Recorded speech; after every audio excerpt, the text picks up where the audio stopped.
So my question is, if it's true that everyone has sort of a limitless potential, why is it that so many students fall into the belief that they're either good or bad at maths?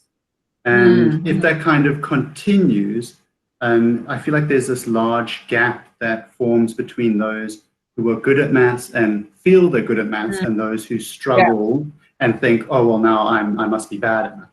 How do we kind of remedy that? Yeah,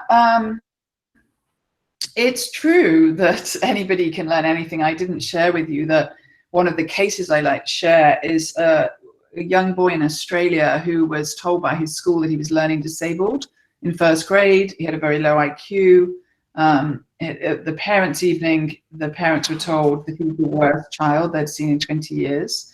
And he, a couple of years ago, graduated from Oxford University with a doctorate in applied mathematics. So I know that anybody can learn anything, but it does take getting the right messages. And for many students, that speed idea is really damaging. So they might think, they might be very excited to start school and learn everything. Then they see somebody solve something quicker than they did.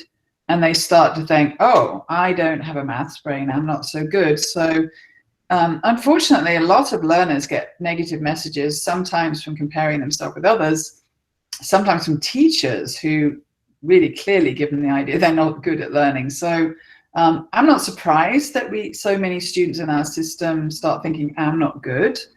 It's really important that teachers change their messaging to students as well as parents. So yeah, and you're right. Once kids get that idea, it's sort of a downhill snowballing process from that point onwards. So it's really important to counter the ideas that speed is valuable, or that also to stop people comparing themselves to other people. That is a downhill slope as well.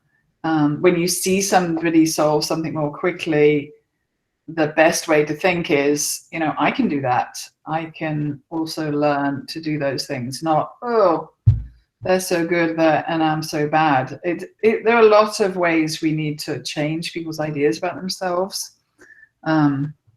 So yeah, it's a big job for all of us in education and probably in psychology as well to get these changes. Thank you for your insight.